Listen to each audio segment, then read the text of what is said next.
কোনো রকম কুসংস্কারকে প্রশ্রয় দেওয়া আমাদের উদ্দেশ্য নয়। এই গল্পটি শুধুমাত্র তৈরি শ্রোতাদের আনন্দিত করার জন্য। আজ আপনারা শুনতে চলেছেন গল্পের মোহরা আয়োজিত এক লোমহর্ষক কাহিনী, নারী বলি।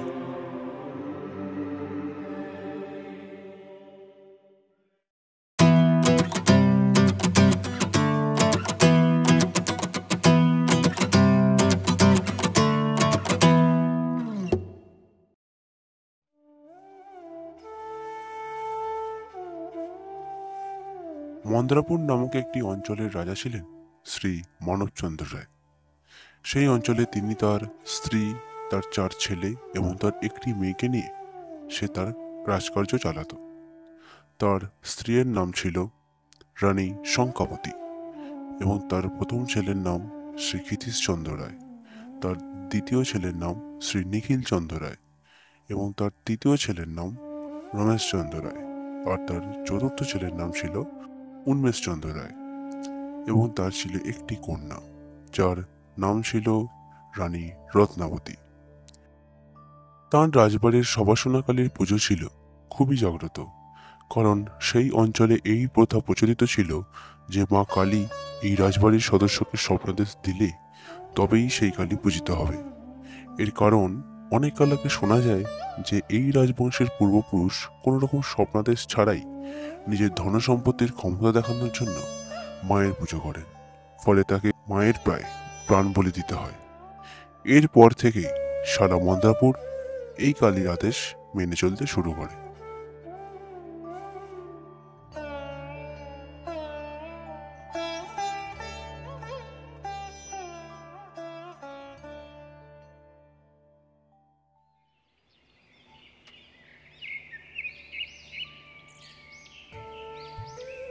রাজ পুরোহিত, মন্দ্রপুরে সবকিছু কুশল তো? হ্যাঁ রাজামশাই, সব ঠিক আছে। আর সেনাপতি, এই মুহূর্তে যুদ্ধের কোনো আভাস নেই তো? না রাজামশাই।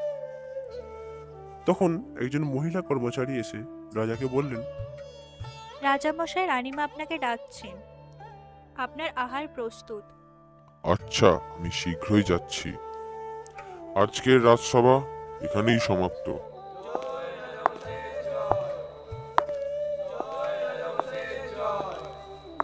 এই বলে রাজা চলে গেলেন।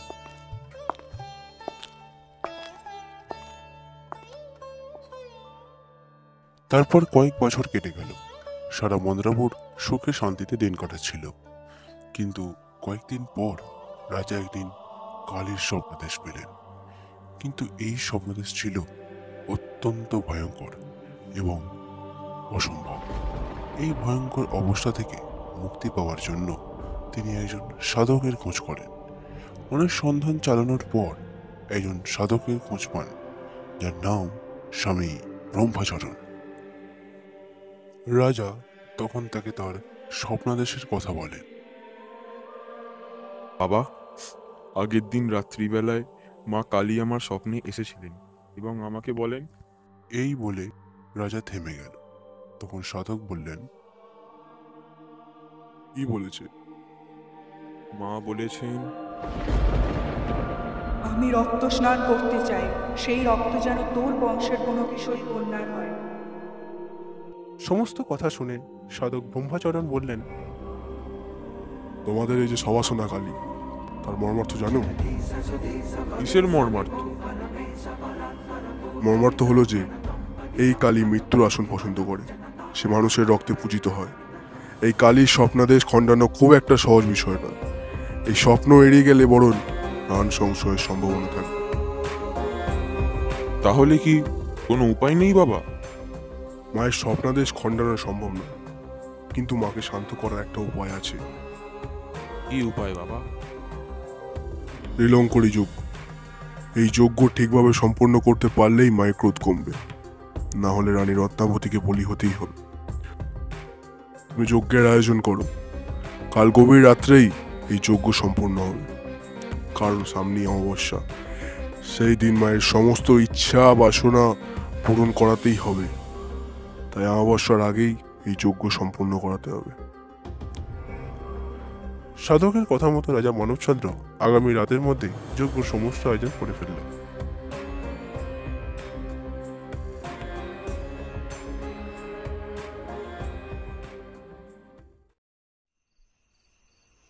রাত যখন 3:05 তখন সাধক তার যজ্ঞ শুরু করলো। ওং ক্রিং ক্রিং ক্রিং দক্ষিণ কালীকে ক্রিং ক্রিং স্বাহা। ওং ক্রিং ক্রিং ক্রিং দক্ষিণ কালী। কিন্তু যজ্ঞ শুরু হওয়ার কিছুক্ষণ পরেই ভয়ঙ্কর বজ্রবিদ্যুৎ সহ অসময়ে বৃষ্টিপাত শুরু হলো।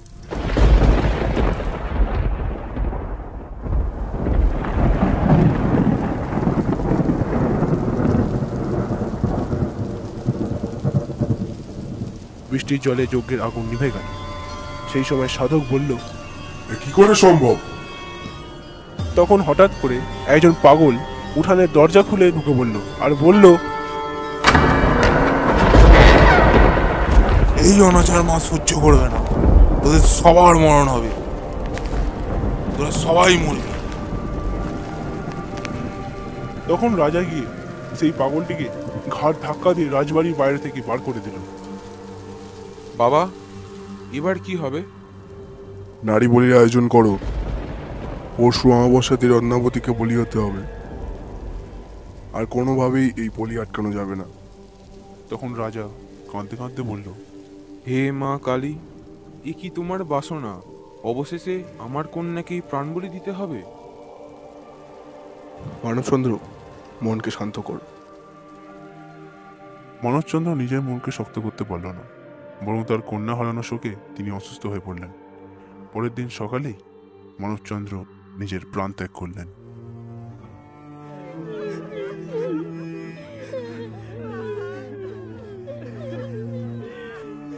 সব হয়েছে ওই বুকপুরির জন্য। কালীর পায়ে বলি দিতে কি ঢং? রানী রত্নাবতী তখন কাঁদতে শুরু করলো। পিতা, আপনি তো আমার একমাত্র সম্বল ছিলেন। আপনার শান্তি কামনা করে আমি নিজেকে মায়ের পায়ে বলি দেব পিতা। তখন সবাই বলল, এবার সবাই চলো, রাজামশাইয়ের সৎকারে দেরি হয়ে যাচ্ছে। হ্যাঁ, চলো চলো চলো। তারপর তারা রাজাকে সৎকার করতে নিয়ে চলে গেল।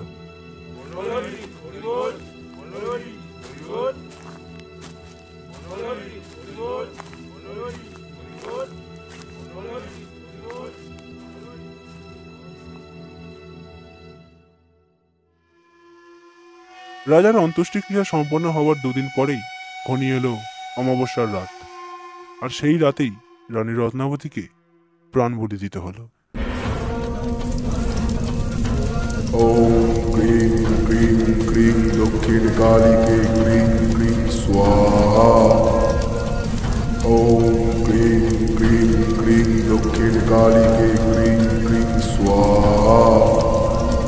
মা, আজ তোর চরণে এই নারীর বলি দেব মা। আজ তোর রক্ত স্নান মা।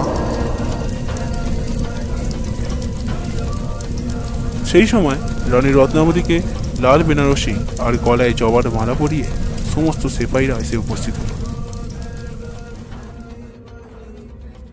তখন রানী শঙ্কাবতী আর তার 4 ছেলে এসে একটু উঠানে দাঁড়ালেন। বাবা, বলির সমস্ত আয়োজন প্রস্তুত তো? হ্যাঁ মা, সমস্ত আয়োজন প্রস্তুত। কিন্তু তখন রানীমার সেই নারকীয় পিশাচের মতো কথাগুলো শুনে রানী রত্নাবতী তপ্ত আগুনের মতো চলে উঠল। যেমন করে আমি রাজা মানবচন্দ্রকে বিষ খাইয়ে মেরে ফেলেছি, ঠিক তেমন করে রানী রত্নাবতীকেও আমি কালীর সামনে বলি দেব। আর এই রাজবংশের সমস্ত সম্পত্তির মালিক হব শুধু আমি আর আমার পুত্ররা। পিতার মৃত্যুর জন্য আপনি দায়ী? তার মানে এই মৃত্যু কোনো স্বাভাবিক মৃত্যু নয়। আগে পিতার সম্পত্তির ভাগ পাওয়ার জন্যই তো পিতার এই মৃত্যু। দাদা, তুমিও এর সাথে যুক্ত। আমার এই মৃত্যু তোমাদের সবার পতনের কারণ হবে। রাখো তোমার বাণী, প্রস্তুত হও বলির জন্য। তখন রাজার ছোট ছেলে এবং রানীর শঙ্কাপতি মিলে রানী রত্নাবতীর গলা ঘাঁড়ি কাটে গলিয়ে দিল। আর তখন সাধক বলতে লাগলো, জয় মা! মা, তুমি জাগ্রত হও মা, আজ তোমাকে আমরা রক্ত স্নান করাবো। সবাই বলো, জয় সবাসনা কালী জয়। জয় সবাসনা কালী জয়। এই বলে সাধক খাঁড়া তুলে রানীর গলা কেটে তার মাথাকে দেহ থেকে আলাদা করে দিল। জয় মা!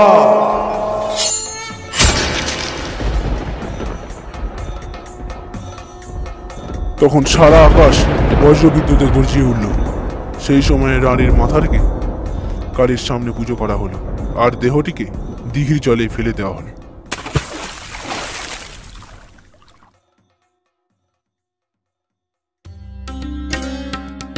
তারপর রানী শঙ্কাবতী রাজার সমস্ত সম্পত্তির অধিকার নিজের এবং তার পুত্রদের নামে করে নিল, আর সেই সাধককে তার প্রাপ্য অংশ দিয়ে তাকে রাজবাড়িতেই থাকার ব্যবস্থা করে দেয়।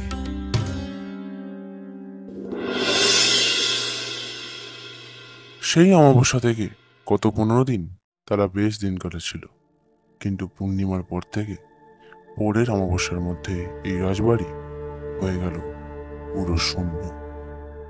কারণ পূর্ণিমার কিছুদিন পরে একদিন রাত্রিবেলা রাজার ছোট ছেলে শ্রী উন্মেষ চন্দ্র রায় তার ঘরে ঘুমাচ্ছিল। সেই সময় তিনি ঘুমের মধ্যে নুপুরের আওয়াজ পেল। তখন সে বলে উঠল, কে ওখানে? তখন কোনো উত্তর আসে না, বরং সে শুনতে পেল যেন কেউ হাসছে। উমেশচন্দ্র তখন খাট থেকে উঠে বসতেই ঘরের দরজা বিকট শব্দ করে খুলে গেল।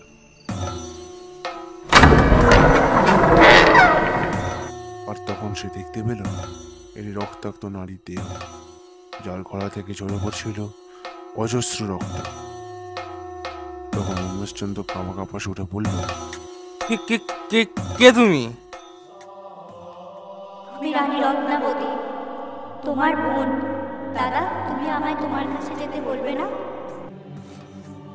না না না না, আমাকে মারিস না বোন, আমি কিছু করিনি।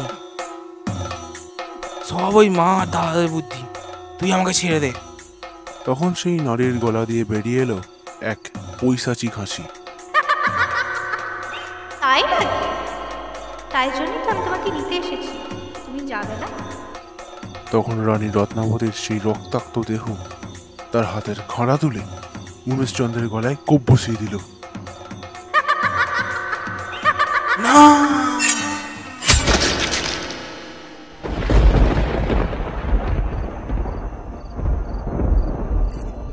তখন রানী রত্নাবতীর অবয়ব ধীরে ধীরে অদৃশ্য হয়ে গেল।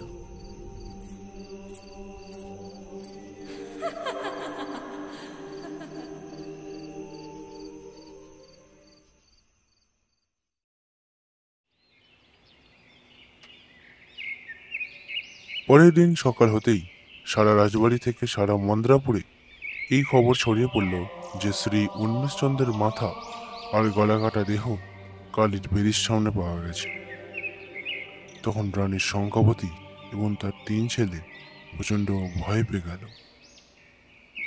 আমি জানতাম এই দিন কোনো না কোনো দিন ঠিক আসবেই। এসব আপনি কি বলছেন? আপনি দেখতে পাচ্ছেন না আমার পুত্র কাল রাত্রে খুন হয়েছে? খুন? উন্মেশচন্দ্রের গলা কাটা শরীরটা দেখে কিছু বুঝতে পারছেন না? সে প্রতিশোধ নিতে এসেছে। এ তো সবে শুরু। কিসের প্রতিশোধ? নারী বলির প্রতিশোধ। এবার তো মৃত্যুর খেলা শুরু। তখন সবাই উন্মেশচন্দ্রের দেহকে সৎকারের উদ্দেশ্যে নিয়ে বেরিয়ে গেল।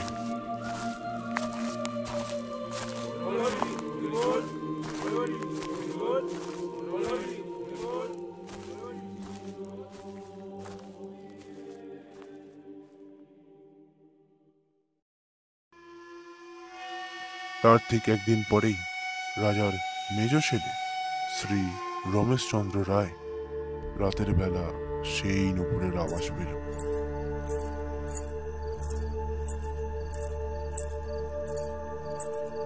আর সাথে ছিল একটা চাপা হাসি।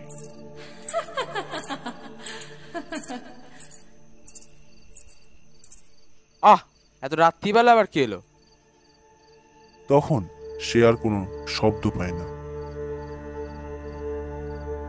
আরে কে বলবে তো? রমেশচন্দ্র উঠে দাঁড়াতেই তার ঘরের দরজাটা বীভৎস আওয়াজ করে খুলে গেল। আর তখন সে দেখতে পেল সেই একই দৃশ্য, যে দৃশ্য উন্মেষচন্দ্র দেখেছিল, সেই রত্নাবতীর রক্তে ভেসে যাওয়া দেহ। বোন, তুই আমায় ছেড়ে দে। আমি কিছু জানি না, শুধু সম্পত্তির ভাগ পাওয়ার জন্য আমি একমত হয়েছিলাম। তাই নাকি দাদা? তুমি আমায় তোমার কাছে ডাকবে না? বোন, বোন আমায় মারিস না বোন।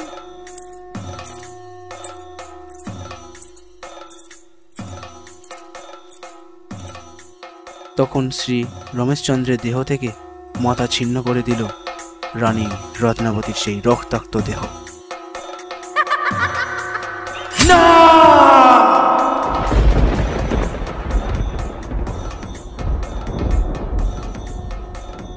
তারপর অন্ধকারের মধ্যে মিলিয়ে গেল রানী রত্নাবতীর দেহ।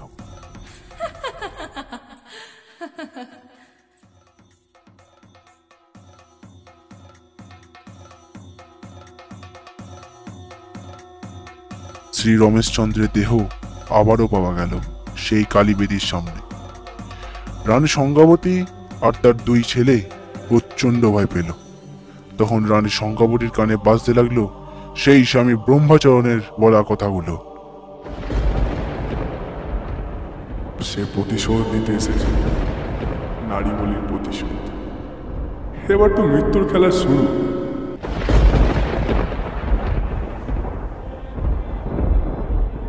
এইভাবে রানী সংজ্ঞাবতীর আরও দুজন পুত্রের মৃত্যু হলো। এবার রানী সংজ্ঞাবতী পুরো একা। তখন সারা রাজবাড়িতে শুধু রানী সংজ্ঞাবতী আর সাধক, এছাড়া আর কেউ রইল না।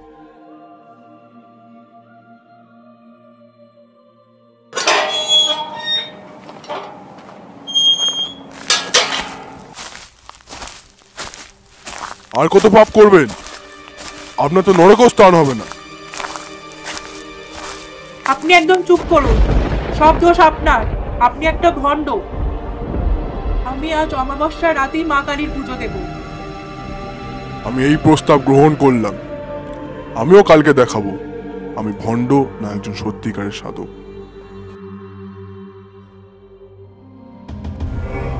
যথারীতি পরের দিন অমাবস্যাতেই মা আবার পূজিত হলো, কোনো রকম স্বপ্নাদেশ ছাড়াই। সেই পুজোতে উপস্থিত ছিল সারা মন্দ্রাপুরবাসী। রাত যখন 2টো, তখন সাধক যজ্ঞে বসেছেন। ওম ক্রিং ক্রিং ক্রিং দক্ষিণ কালীকে ক্রিং ক্রিং স্বাহা। ওম ক্রিং ক্রিং ক্রিং দক্ষিণ কালীকে ক্রিং ক্রিং স্বাহা। রাত 3টে বাজতেই শুরু হলো তুমুল ঝড়। ঝড়ের হাওয়ায় যজ্ঞের সমস্ত আয়োজন উলটপালট হয়ে গেল। তার সঙ্গে শুরু হলো ভয়ঙ্কর বৃষ্টিপাত। আমি জানতাম সে ঠিক আসবেই। মা, তুই শান্ত হ। না, এ হতে পারে না। এ যজ্ঞ আবার হবে।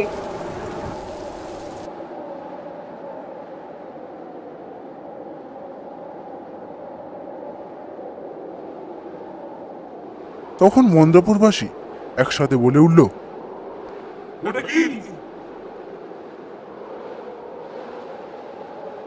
তখন সাধক আর রানী সংজ্ঞাবতী কালীর মূর্তির দিকে তাকালো। তখন তারা দেখতে পেল আকাশ বাতাস কাঁপিয়ে ভূমিভাগে পতিত হচ্ছে এক নারীর রক্তাক্ত মূর্তি। সে হলো রানী রত্নাবতী। কোনো মা কখনো তার সন্তানের মৃত্যু চায় না। এই আকাশ পাতাল জুড়ে কালী। কালী যখন শান্ত তখন সে মা, আর যখন মায়ের ক্রোধ হয় তখন সে মহাপ্রলয়। মা দুষ্টের দমনকারী আর সৃষ্টির পালনকারী দেবী। আজ এই দুষ্টের দমনের জন্যই আমার আবির্ভাব। আজ তো তোকে বলি হতেই হবে।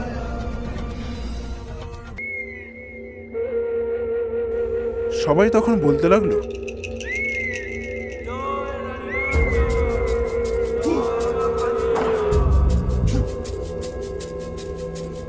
মা রে, তুই শান্ত হ মা। তখন সেই রক্তাক্ত ভাসমান দেহ রানী শঙ্কাবতীর চুলের মুঠি ধরে হাঁড়ি কাটে গলা গলিয়ে দিল। আর তখনই রানী রত্নাবতীর সেই রক্তাক্ত দেহ খাঁড়া তুলে রানীর শঙ্কাবতীর গলায় কোপ বসিয়ে দিল।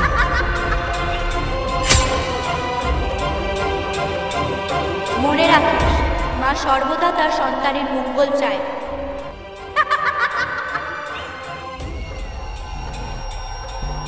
তখন সেই রক্তাক্ত দেহ ধীরে ধীরে আকাশ বাতাস কাঁপিয়ে হাওয়ায় মিলিয়ে গেল।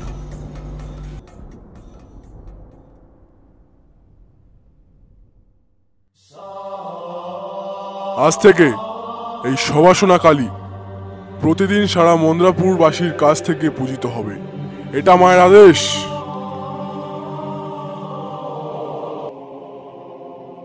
সেই দিনই সেই রাজবংশ নিঃশেষ হয়ে গেল, আর এই রাজবাড়ির পুজো হয়ে উঠল মন্দ্রাপুরের একটি আনন্দের উৎসব।